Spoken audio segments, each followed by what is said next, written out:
कांग्रेसको दुईटा महामन्त्री खोजिरहेछु कि उहाँको आफ्नै बोली भिडियोले उहाँलाई त्रसित बनाइरहेछ। चाँडै बन्द गरेन भने त्यही भिडियो हेरेर उहाँहरूको दिमाग खराब हुन्छ। किनकि आफै के बोल्नु, घाँटी चिच्चाइ घाँटीको नसा तानी यहाँ बोल्दै हुनुहुन्थ्यो, भागेर अब हिँड्नुहुन्छ। 1 खरबको देशभरमा भ्यू टावर बनाएको छ, त्यो काम हो? जनताले त्यसबाट के पाए? 26 खरब ऋण भइसकेको छ। यो संविधान नबन्दाखेरि जम्मा 8-9 खरब, अहिले 26 खरब ऋण भइसकेको छ। यही अर्थमन्त्रीजी हुनुहुन्छ, 2 खरब त अहिले नै आन्तरिक ऋण लिइसक्नु भएको छ। ऋण बोकाउनु के को लागि? मन्त्रीजीको क्वार्टरमा एसी राम्रोसित चल्नु पर्यो, गाडी राम्रो हुनु पर्यो। पुरानो गाडी चल्यो भने मन्त्रीजीहरुलाई पाप लाग्छ। प्रदेश प्रमुखलाई यहाँ क्वार्टर किन चाहियो? हामीलाई जनता बलियो चाहिएको छ, सरकार बलियो चाहिएको छैन। हामीलाई लोकतन्त्र बलियो चाहिएको छ, व्यक्ति बलियो चाहिएको थिएन। सरकारको काम कारबाहीको अडिट गर्ने ठाउँ भनेको संसद हो। वास्तवमा सरकारले त धेरै काम गरेको छ, कसले भन्छ काम गरेको छैन? भूमि आयोग बन्दाखेरि 37 वटा एमाले र कांग्रेसले भागभण्डा गरेको छ कि काम भएन? गराउने कसैले छोडिदियो? जसको शिक्षा मन्त्री छ त्यसले युनिभर्सिटी त्रिभुवन विश्वविद्यालय बन्द गर्छ। कांग्रेसको शिक्षा मन्त्री हुँदाखेरि नेवी संघले बन्द गर्ने, एमालेको शिक्षा मन्त्रीले छ त अखिलले बन्द गर्ने। यो पनि त काम हो नि। किन देशमा त शिक्षा हुनै दिनु हुँदैन नि? शिक्षा भयो भने त यस्ता सरकार कसले चल्न दिन्छ? त्यसकारणले शिक्षा समाप्त गर्नु, शिक्षा स्पाइन अफ द कन्ट्री हुन्छ। कन्ट्रीको ऋण समाप्त गर्ने भन्ने विकास गर्ने के सुरुङ 6 महिनामा खनेर फाइनल भएको? यो काम त देखाउनु भएन कि 7 अरबको मन्त्री क्वार्टर बनाए, 7 अरबको प्रदेश प्रमुख मुख्यमन्त्रीको 4 अरबको क्वार्टर बनाए। यो काम देखो कि त्यहाँ कमिसन त टटाक आउँछ नि। शिक्षामा लगानी गरे भने, रोजगारी बढायो भने त्यसमा त कमिसन आउँदैन नि। 1 खरबको देशभरमा भ्यू टावर बनाएको छ, त्यो काम हो? जनताले त्यसबाट के पाए? 1 खरबको देशभरिमा गाउँपालिकादेखि नगरपालिकादेखि प्रदेशदेखि गेट बनाउनेदेखि भ्यू टावर बनाएको छ, जहाँ त्यो भ्यू टावरको कुनै काम छैन। म कुनै दमकको भ्यू टावरको कुरा गर्न खोजेको होइन, देशभरिको भ्यू टावरको खबर। त्यो जनताको ट्याक्स पे मनी तपाईँले बर्बाद गर्ने कसले अधिकार दिएछ? तपाईँ हरेक साल जनताको टाउकोमा ऋण बुकाइराख्नु भएको भन्छ हामी राम्रो काम गरिरहेछौँ। 26 खरब ऋण भइसकेको छ। यो संविधान नबन्दाखेरि जम्मा 8-9 खरब, अहिले 26 खरब ऋण भइसकेको छ। यही अर्थमन्त्रीजी हुनुहुन्छ, 2 खरब त अहिले नै आन्तरिक ऋण लिइसक्नु भएको छ। ऋण बोकाउनु के को लागि? मन्त्रीजीको क्वार्टरमा एसी राम्रोसित चल्नु पर्यो, गाडी राम्रो हुनु पर्यो। पुरानो गाडी चल्यो भने मन्त्रीजीहरुलाई पाप लाग्छ। प्रदेश प्रमुखलाई यहाँ क्वार्टर किन चाहियो? प्रदेश प्रमुख मन्त्री काठमाडौँको प्रदेशको राजधानी हो कि त्यो आफ्नो एउटा व्यक्तिलाई 2टा क्वार्टर दिने कुन कानुन संविधानले दिएछ? यही सुशासन हो? तपाईले आजसम्म मैले पनि कम्तीमा 10-15 वटा सरकार देखाएको छु जहिलेदेखि संसद बनेदेखि नै, र पहिला पनि एउटा शिक्षित युवाको नाताले पनि हेर्थेँ। कुन सरकार भन्छ म भ्रष्टाचार गरेको हो? त्यो सरकार मलाई यहाँ देखाउनु त। यहाँको रोस्टमबाट कुनै सरकारसम्म भनेछ भ्रष्टाचार गर्छु त? भ्रष्टाचार छ कि छैन जनतासँग गएर सोध्नुहोस्। जो मालपोतको व्यतिथि बेहोर्नु पर्छ, जो यातायात कार्यालयमा व्यतिथि बेहोर्नु पर्छ, भ्रष्टाचार सोध्नु छ भने बिचौलियासँग सर्वे गर्नु न, नाम गोप्य राखेर। बिचौलिया कसले उत्पादन गरेको? नेपाली जनता कि सरकारले? यही रोस्टमबाट भन्नुभएको थियो कि डेडिकेटेड लाइन काट्न पाइँदैन। उर्जा राज्यमन्त्री देखिरहेको थिएँ कि डेडिकेटेड ट्रङ्क लाइनको पैसा उठ्यो, त्यो भ्रष्टाचार होइन? नउठ्न दिने पनि त भ्रष्टाचार हो नि। त्यो सरकारले रोकेको होइन नउठाउन दिने। आखिर लेखा समिति हामी निर्णय गर्न खोज्दै थियो, त्यो निर्णय त्यहाँ थिएन। निर्णय त थियो कि कुलमानलाई हटाएर कसैसँग करोड रुपियाँ लिएर अर्को एमडी नियुक्त गर्ने। त्यहाँ त काम त त्यहाँ थियो, त्यो काम अवरुद्ध भएकै हो।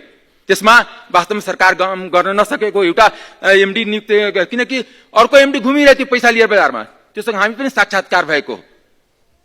यस्ता देशमा दोस्रो कुरा, आफ्नो मान्छेको नियुक्ति बिना क्राइटेरियाको भिसी बनाउने, रेक्टर बनाउने, मेरिटोक्रेसीले समाप्त गरेको त्यो भ्रष्टाचार होइन?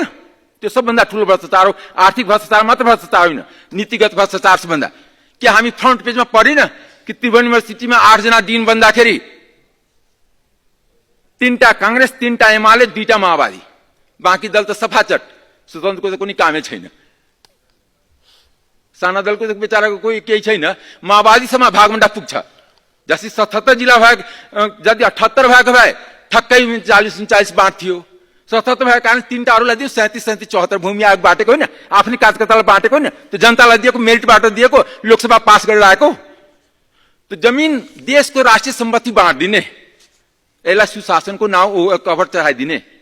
दोस्रो कुरा, यो त कस्तो भने जनताको मकान बेचाएर कम्बल तिमीलाई उपहार दिन्छु, घर उसको बिक्री भइसक्यो, ब्ल्याङ्केट लिएर त्यो सडकमा बस्ने। यो काम हो सरकारको। किनकि यहाँ उत्पादन कति बढ्यो त्यसको डाटा प्रधानमन्त्रीले प्रस्तुत गर्नु पर्थ्यो। कृषिमा कति उत्पादन बढ्यो, कृषिमा लगानी कति बढ्यो, हामी सिंचाई कति बढाए, हामी बिउ बिजन कति दिए, रोजगारी कति बढाए, ऋण कति गरे, ऋण बढेको बढेछ। त्यस कारणले द्विदलीय सरकार हो। सरकारको त सामाजिक जुन सञ्जाललाई नियमन होइन बन्द गर्ने कोसिस किन भइरहेछ भने म त कांग्रेसको दुईटा महामन्त्री खोजिरहेछु कि उहाँको आफ्नै बोली भिडियोले उहाँलाई तस्विर बनाइरहेछ। चाँडै बन्द गरेन भने त्यही भिडियो हेरेर उहाँहरूको दिमाग खराब हुन्छ। किनकि आफै के बोल्नु, घाँटी चिच्चाइ घाँटीको नसा तानी यहाँ बोल्दै हुनुहुन्थ्यो, भागेर अब हिँड्नुहुन्छ। म अर्को प्रश्न गर्दैछु संवैधानिक हैसियतले। यो संविधानले कुनै पनि राजनीतिक दलको मेकानिजम चिन्दैन। सरकारले यो कम्युनिस्ट तन्त्रतिर लग्दैछ। कम्युनिस्टमा पार्टी र सरकार एउटै हुन्छ, तर डेमोक्रेसीमा पार्टी सरकार फरक फरक हुन्छ। मैले बालुवाटारको फोटो हामीले हेरेको छु, त्यहाँ मुख्य सचिवदेखि दलीय संयन्त्रको बैठकमा यो हुँदैन। यो लोकतन्त्रको हत्या सरकारबाट भइरहेछ। लोकतन्त्रको हत्याको खतरा सरकारबाट छ, जनताबाट छैन। जनता दिल पनि नेपालको लोकतन्त्र प्रेमी हो। आफ्नो फाइदाको लागि नियम कानुन सबै बिर्सिदिने लोकतन्त्र त पद्धति हो।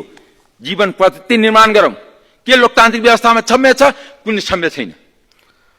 मान्य सदस्य, यहाँको निर्धारित समय सिद्धिएको छ। 1 मिनेट ल 1 मिनेटमा सिद्धाउनु होला। किनभने यहाँ के भने हामी एकातिर भन्छौँ, आज सबै मान्यजीलाई अनुरोध गर्न चाहन्छु कि आज कान्तिपुरमा एउटा आर्टिकल छ केशव दाहालको। यो सरकारलाई ऐना देखाइएछ। अस्थिर र बलियो वित्तीयको सरकारको बारेमा राम्रो व्याख्या गरेछ। स्थिरताको नाउँमा नर्थ कोरियामा किम जोङ छ, स्थिरताको नाउँमा रसियामा पुटिन छ, स्थिरताको नाउँमा जर्मनीमा हिटलर उदाएको थियो। हामीलाई जनता बलियो चाहिएको छ, सरकार बलियो चाहिएको छैन। हामीलाई लोकतन्त्र बलियो चाहिएको छ, व्यक्ति बलियो चाहिएको थिएन। हामीलाई लोकतान्त्रिक संस्थाहरू बलियो चाहिएको थियो।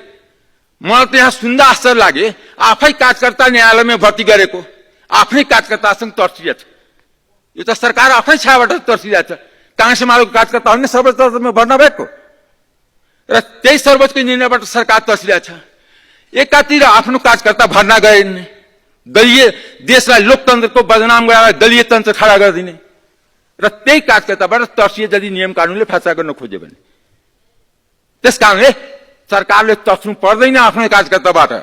तपाईहरूको कार्यकर्ता छ, तपाईको फोन पर्खिराखेको छ कि कति बेला हाम्रो दलको नेताको फोन आउँछ, त्यो अनुसार फैसला गर्छु।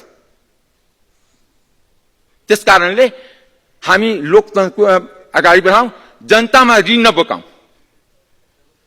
घोषणा गरौँ न कि हामी मन्त्री प्रधानमन्त्री जति निर्वाचित छौँ एउटा पनि तलब लिँदैन 2 वर्षको लागि।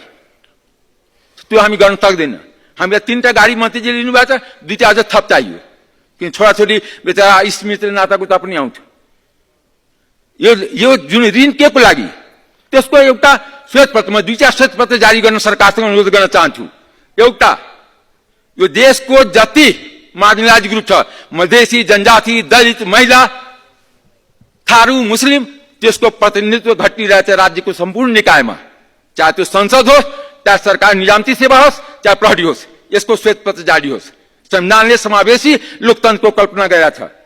दोस्रो, त्यो ऋण लिएको हामी 26 करोड त्यो केमा खर्च भएछ त्यसको पनि म अर्थमन्त्रीलाई ध्यान आकर्षण गर्छु। यो संसदमा श्वेतपत्र जारी गर्नुहोस्, 26 खरब ऋण केमा खर्च भएछ। ऋण लिएर घिउ पिने, यो त हाम्रो कस्तो भने मधेसमा खान्छ, आमदनी अठनी खट्टा रुपैयाँ।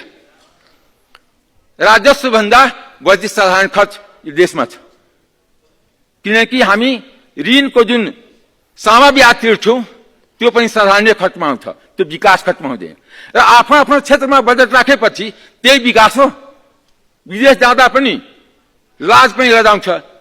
2 पार्टीको सरकार छ, 2 दलको एउटा दलधुरामा अमरगढी सिटी हल नभएर नेपाली समयलाई ध्यान दिनु होला। र दमकमा स्पोर्ट्स कम्प्लेक्स बनेपछि चाइना र नेपालको रिलेसन समृद्ध हुन्छ। दलधुरामा सिटी हल बनेर र दमकमा स्पोर्ट्स कम्प्लेक्स बनेर बाँकी 75 जिल्लामा केही चाहिँदैन। त्यस कारणले शिक्षा समाप्त गर्नुहोस्, आफै सरकारलाई कसैले केही भन्न सक्दैन। शिक्षा समाप्त भएरै आज तपाईँ चलिराख्नु भएको छ। हामी जस्ता जनप्रतिनिधि हिँडिराखेका छ। यदि शिक्षित देश भएको भए कहिले समाप्त हुन्थ्यो। धन्यवाद।